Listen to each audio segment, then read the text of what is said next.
Well, thank you. All right.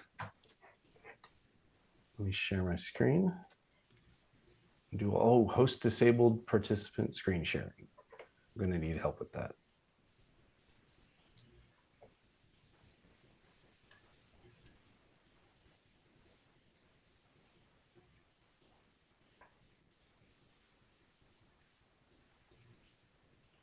Is that you, Janet? Are you able to? I think Laura's got it. Fix that? Okay. Where do I go? Oh, screen share. What is going on with Zoom today? Let me know. It's different every time I log Or in. us. I mean, it just say the words. You should be okay now. It could be us. Okay, let me give it a shot. Oh, that's much better. Thank you. Okay.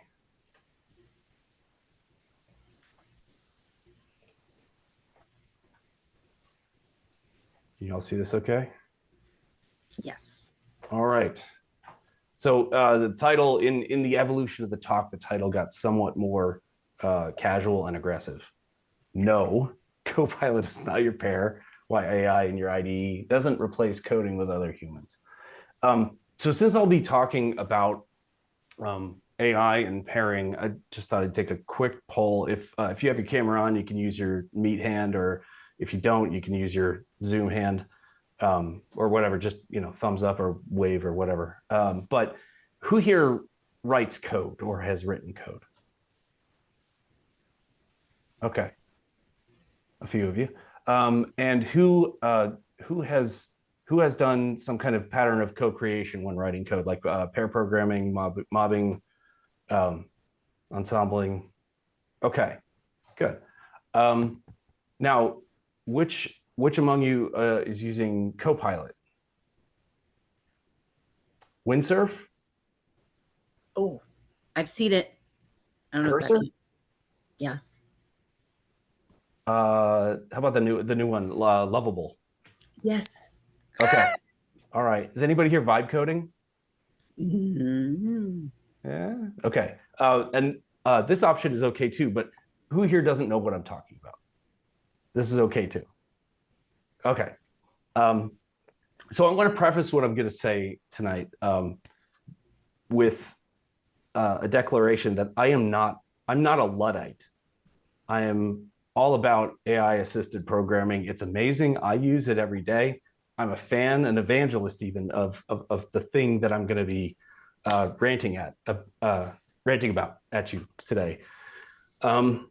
Also, when I say Copilot, for basically from this point on, I'm not singling out GitHub's brand name product, although I will be calling them out for their marketing. I'm using Copilot generically, like the way you use Kleenex or Googling or Band-Aid, like the brand name that becomes the name for the thing, colloquially.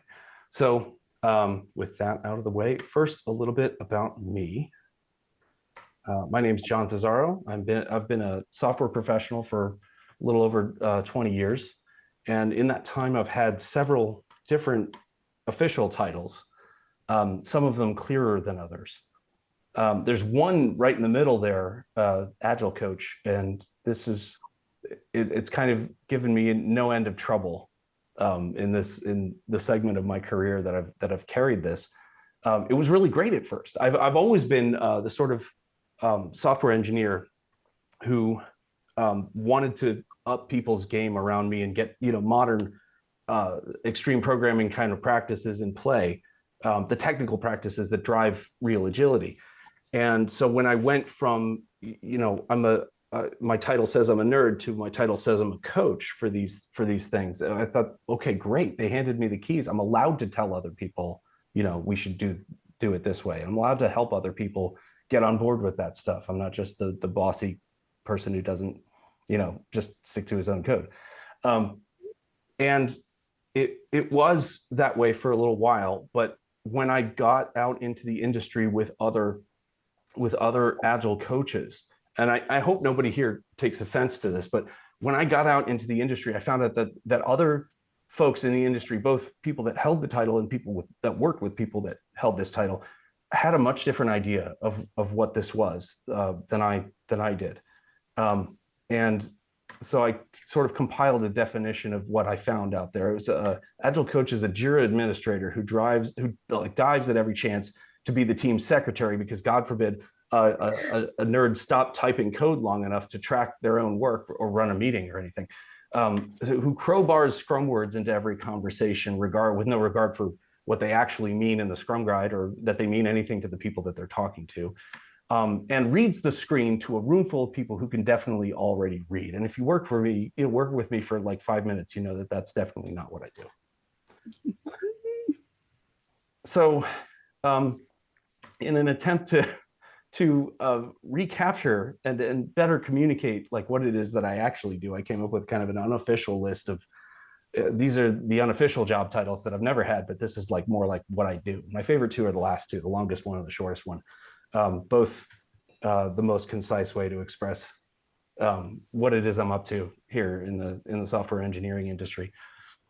And it's a funny and at the same time, I think it's a terribly sad and frustrating thing. What happens to words and terms in our industry once enough people get a hold of them? Martin Fowler has a great term for this. He calls it semantic diffusion. And that'll be a great way to talk about this concept until semantic diffusion gets semantically diffused at some point. But this brings me to our problem, I think, with pair programming and AI. There are so many wonderful, brilliant ideas in our industry that haven't quite made it to the last mile across the threshold of general adoption. Like for example, if I'm walking down the street and I see a software engineer on the other side of the street, I haven't talked to them, I don't know them, except for the fact that they write code. I can make a reasonable assumption that that person uses source control. And furthermore, they probably, in this day and age, they use Git. And they probably use GitHub, and they probably make pull requests on GitHub. So this is the sort of, that has hit kind of peak saturation. Almost everybody who's a software engineer does that. They use that practice. But there are so many similarly just as good ideas, just as foundational ideas to good software development as source control that haven't achieved that kind of adoption. And in my travels as a consultant, I've seen that the root of most of the suffering in our work as nerds and the suffering of the people who pay the nerds to make the software is in these things not having been adopted. And that lack of adoption is in part due to widespread misunderstanding, misalignment of what these words even mean. So a lot of my work with teams involves helping them to learn and master these things that make the work of software genuinely better, safer, faster.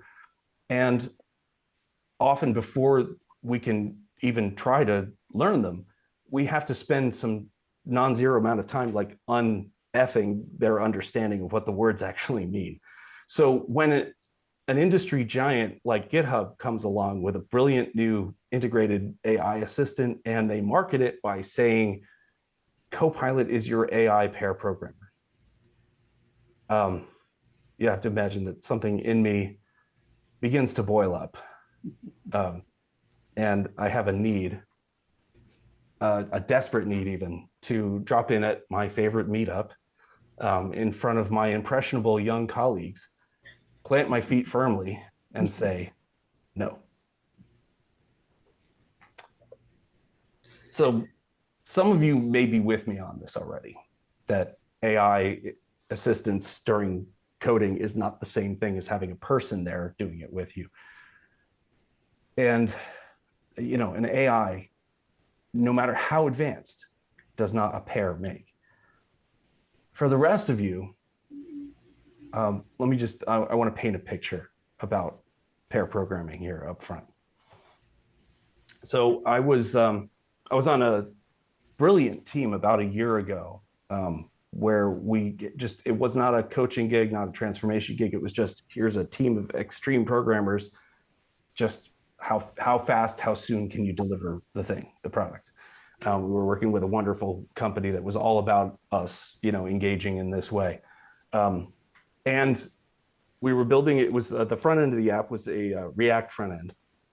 And we had delivered enough features early on and had enough active users and testers in what we were, calling production, the production environment at that point, that before we started the next feature that we were going to build, we needed to put in some kind of feature flagging mechanism so that the work that we could continue to deploy the code, but not show the things that were still in progress. And so we used, we want to use feature flagging for that sort of, to solve that problem. And I had remembered the year prior, I'd been in another awesome team that was also building a React front end.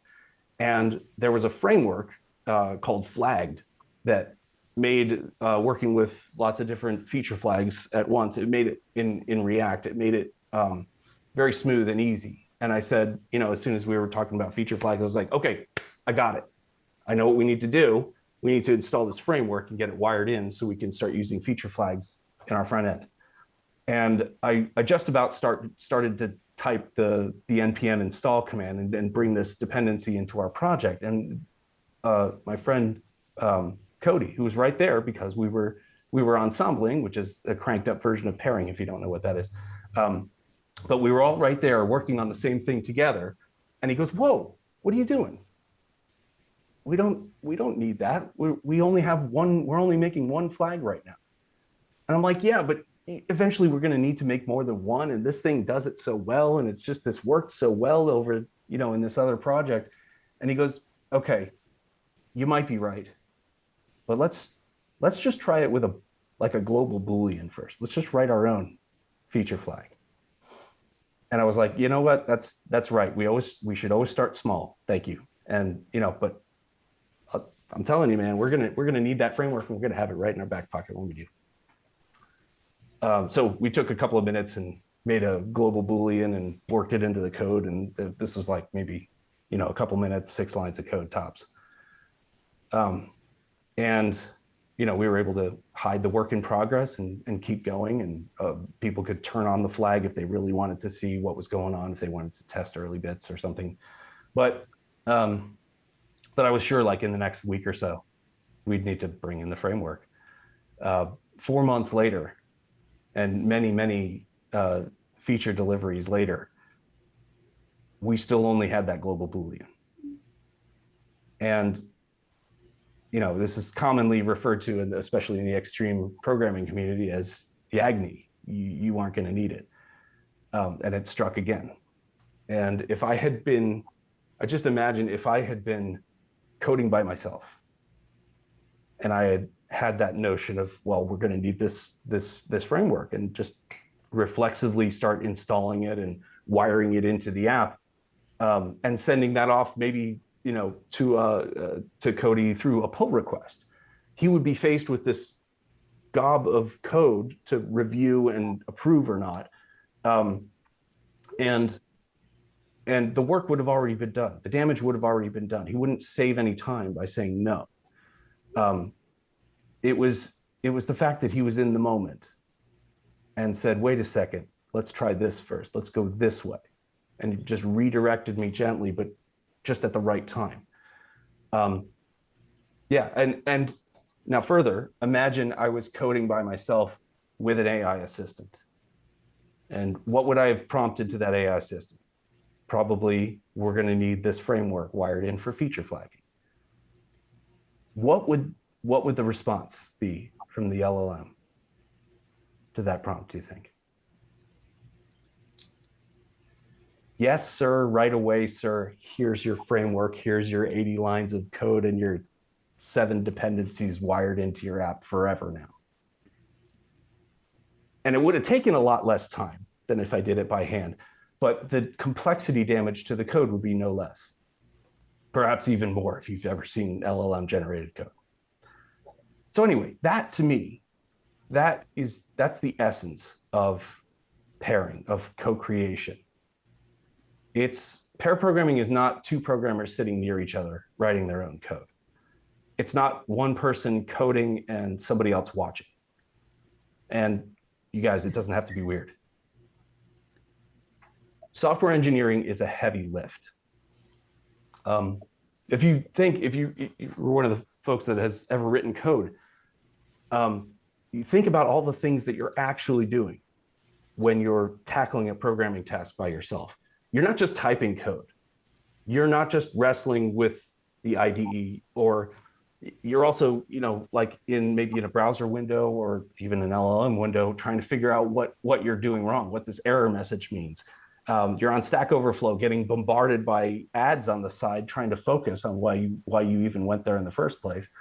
Not to mention you're trying to grasp the larger problem that you're trying to solve, and does this thing actually solve it? And so you've got like emails and Slack messages out to other people who have the knowledge that you need in that moment, but you don't have it in the room with you. And it's heavy. Software development is not about typing code. That's the easiest part. Software development is about learning from and judging the code that we just typed, or the code that somebody typed yesterday, or the code that somebody typed 10 years ago that you have to deal with now. And so pairing, especially if you follow Llewellyn's strong style golden rule here of for an idea to go from your head into the computer, it must first go through somebody else's hands. This creates a division of cognitive labor that actually works, because you have one person focusing on, like, here's one part of the job, the mechanics of entering the code. And the other person is, because they don't have to worry about that, they're free to think about the problem in a more abstract way and pick the next right direction to go, and make those observations. And of course, you rotate these roles frequently, so nobody's just always the driver. And what we get with this arrangement is two or more minds weaving their ideas together smoothly, thinking critically in the moment, and again, in a way that wouldn't have happened with an asynchronous pull request or code review later. And that is what we're talking about when we talk about pair programming and ensemble programming and mobbing and things like that. Now, with a lot of things, an LLM can imitate this. If you're using an LLM, a programming assistant, it can put you in a post-verbal mode. So one of the great things about doing this with another person is you have to put your thoughts into words before they go into that person's brain and through their hands. So you have to actually phrase things. And, if you're coding by yourself, often you'll have thoughts that are more like triangles and squares and clouds and puppies, and then that goes into code. But you haven't put them into words yet. And sometimes that's an advantage. The best thing really is to switch between both modes. But anyway, chatting with an LLM puts you in this post-verbal mode. You have to use your words. And it can accelerate and validate your thinking very quickly, in a way that wouldn't happen without it. It can give you answers to things you don't know. It's like a more sophisticated Stack Overflow or Google.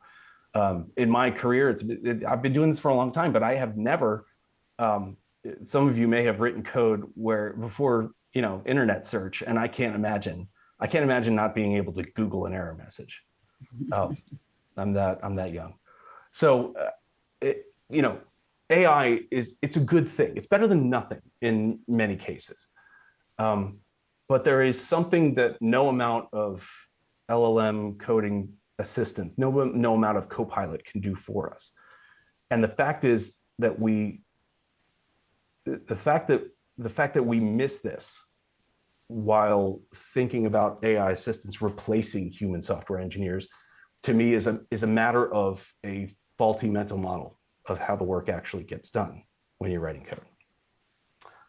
So we imagine the work of coding to be linear, like manufacturing, right? You've got an expert who crafts a piece of code, and then it's done. I mean, assuming it passed the tests and everything, but you get it right the first time. You create it once, and then it's done, and then you move on to the next task.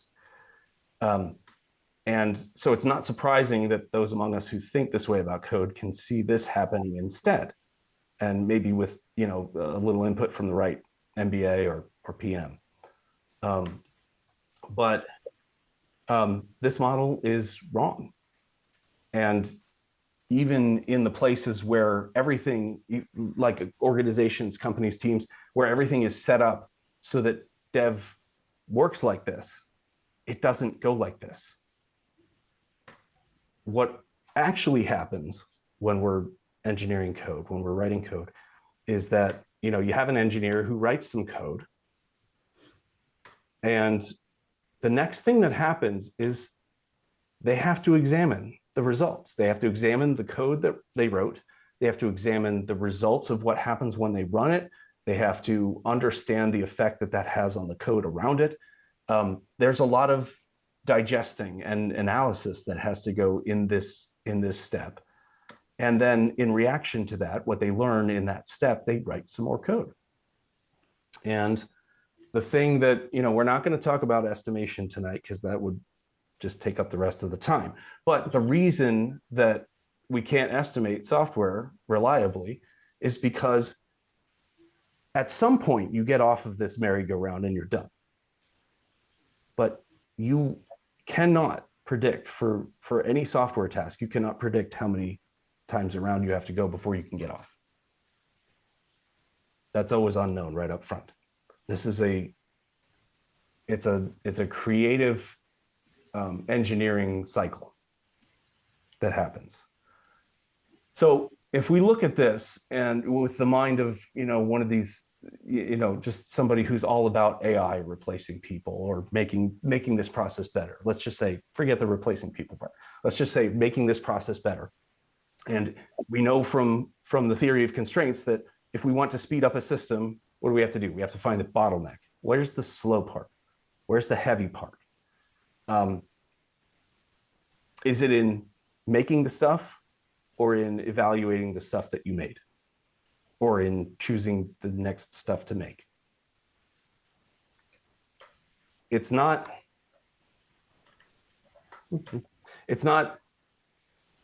in the typing. That's not the hard part. The very easiest part of writing code is what LLMs have become scarily good at. The real bottleneck here is in the reading and the judging and the debating and the learning and the refining and in between the minds on the team that are doing this work and the different skills and knowledge and perspectives that they each offer. Now, if you've been here before when I've spoken, you may have seen this before, but the performance of a team of knowledge work, a team doing knowledge work, is a function of how quickly its people can share a new idea. The real performance gap is in between the brains on a team converging their knowledge work skills to move the ball. And in order to effectively learn from and evaluate the code and software that we just emitted, we have to agree first, we being a team, we have to agree on whether it solved the problem. Before we can agree on whether that code that we just wrote solved the problem, we have to agree first on what the problem is that we're solving, which we often shamefully don't. And most teams, most organizations attempt to do this synchronizing of the minds in small pockets of time all over your calendar called meetings. So I heard the chuckle. Is that working? How well is that going? Nobody likes meetings because you're trying to take the context of this enormous knowledge work task and shove it into a one-dimensional stream of words at each other inside of an hour so that everybody can get back to the real work.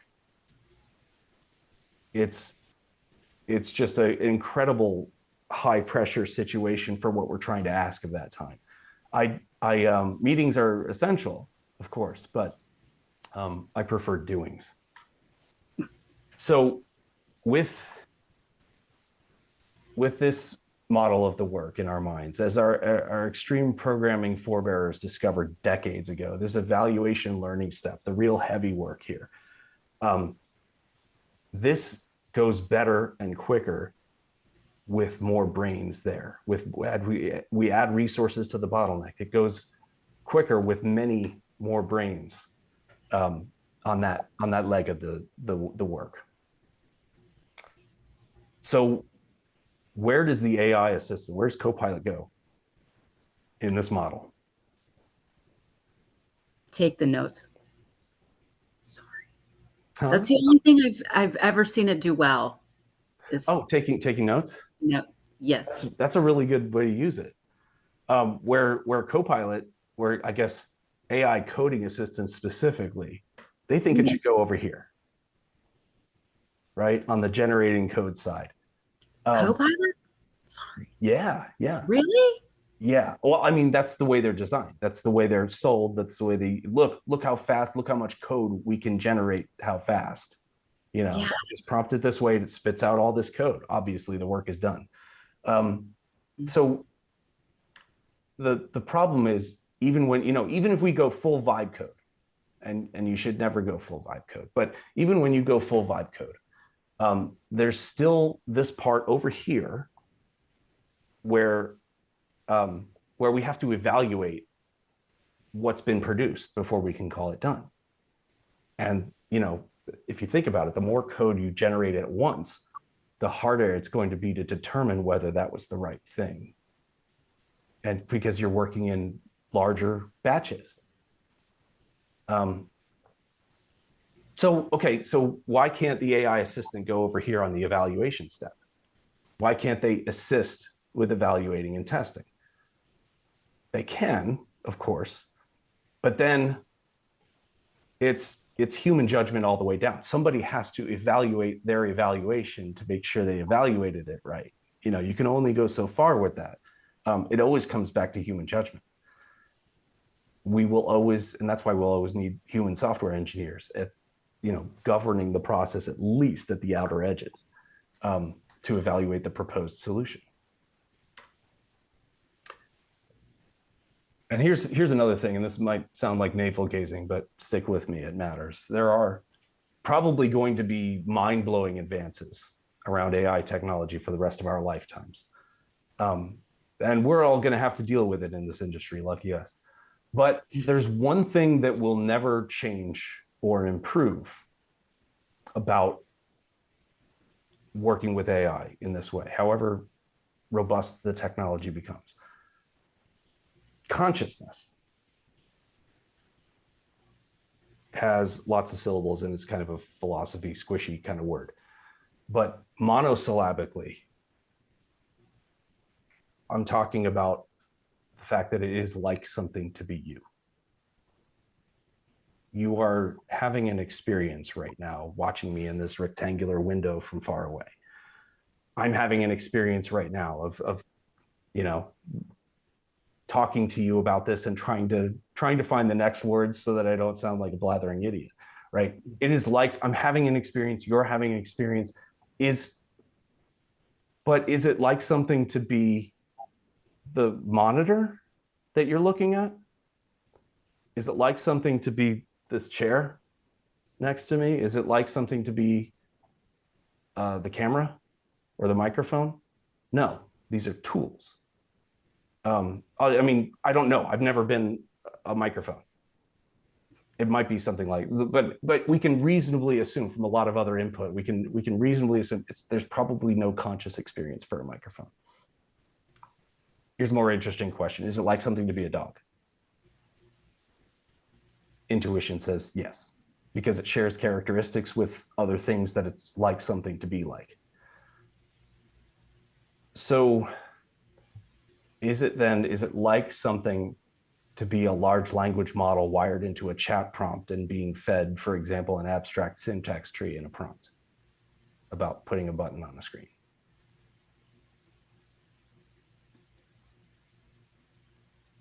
Maybe. That's where it gets fuzzier, right? Because it imitates things that have experience, but we also know it's made of computer stuff. So it's not, it's a tool.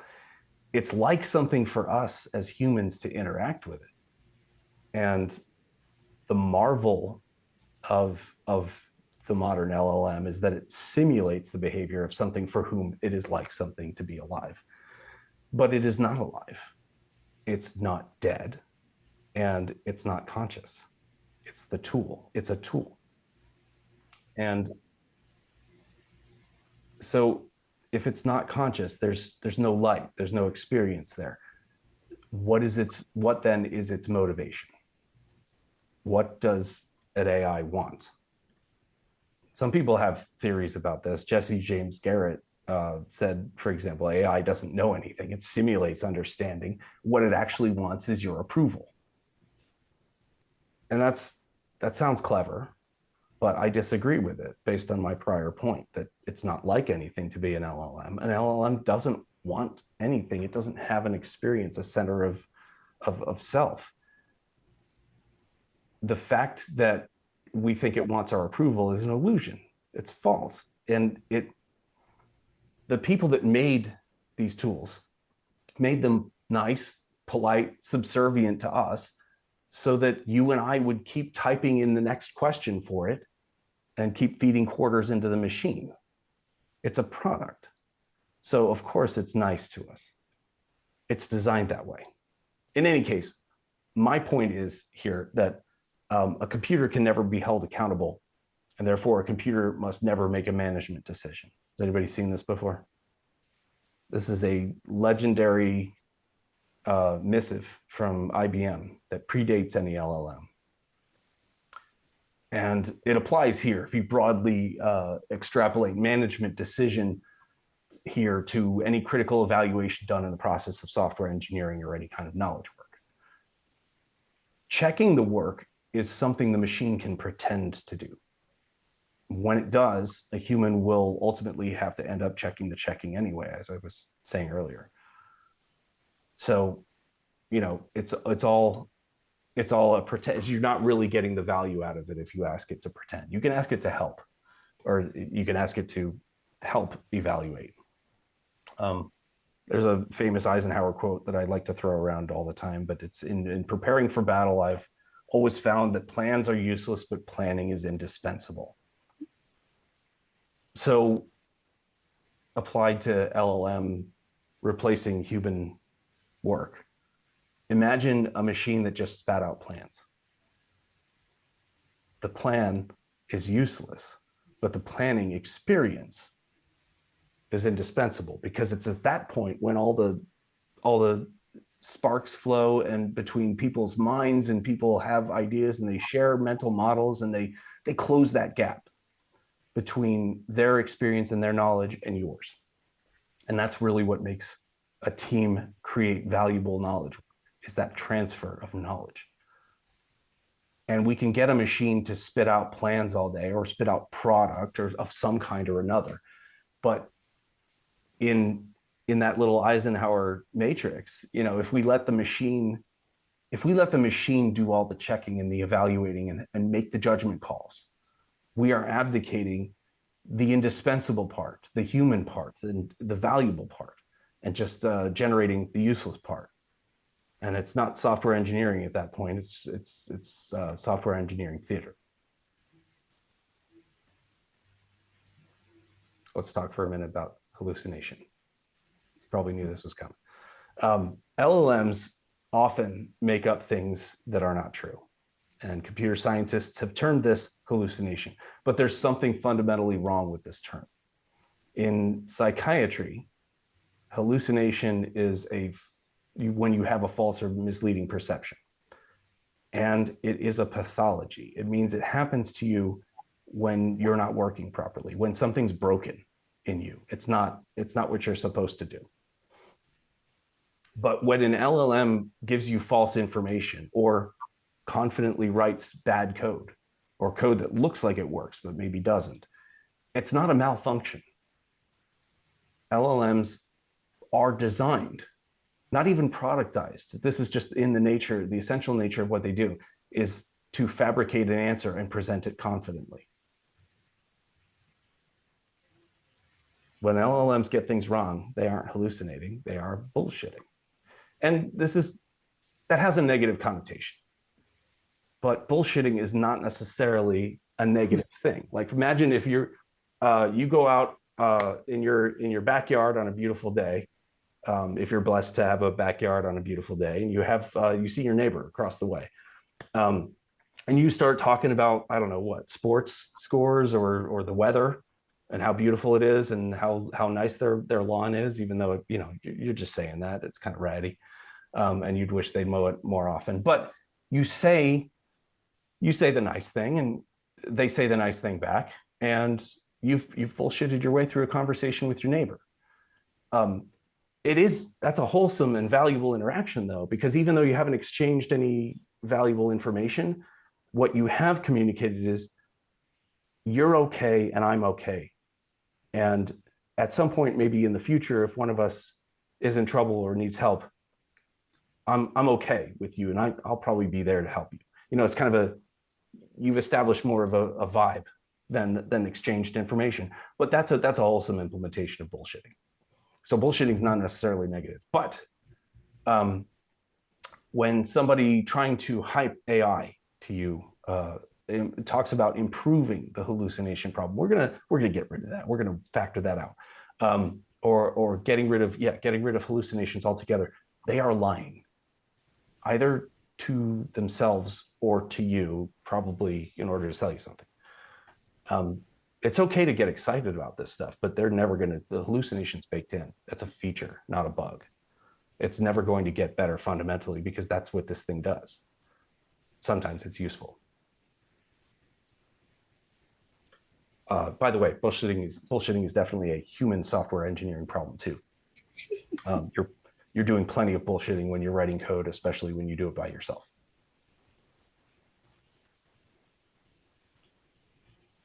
A placebo is a fake passed off as a real thing.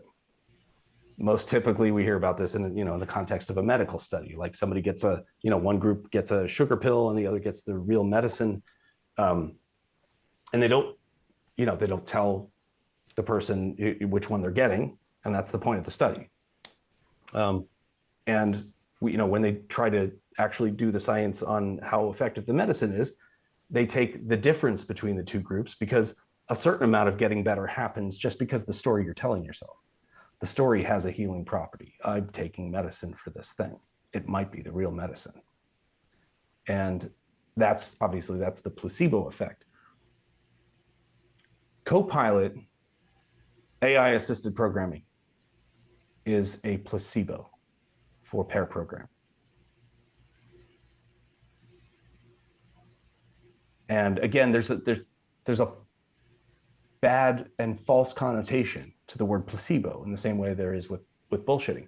But placebo is obviously, it's a good thing if they have to account for the positive effect it has on people's health.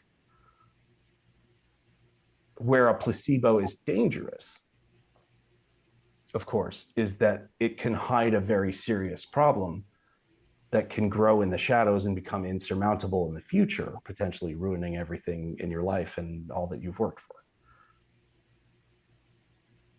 So in that way, Copilot is a placebo. It's better than working completely alone without it, but it also could just stroke your ego all day, do the thing that you think you want it to do, not give you good feedback, and not incorporate the knowledge from anybody else in your organization, which is incredibly valuable to the work that you're doing right now. So it's all in how you look at it, how you use the tools you have. Copilot is your AI pair placebo. And by all means, keep using AI coding assistants, keep using Copilot, keep using all of its competitors, keep vibe coding, whatever. But do it with your eyes open. Be clear on what these things are good at, what they're getting better at, and what they will never be able to do at all. Also, it's dangerous to code alone. Go together. Thank you. Okay. Oh, good. We get questions. Yes.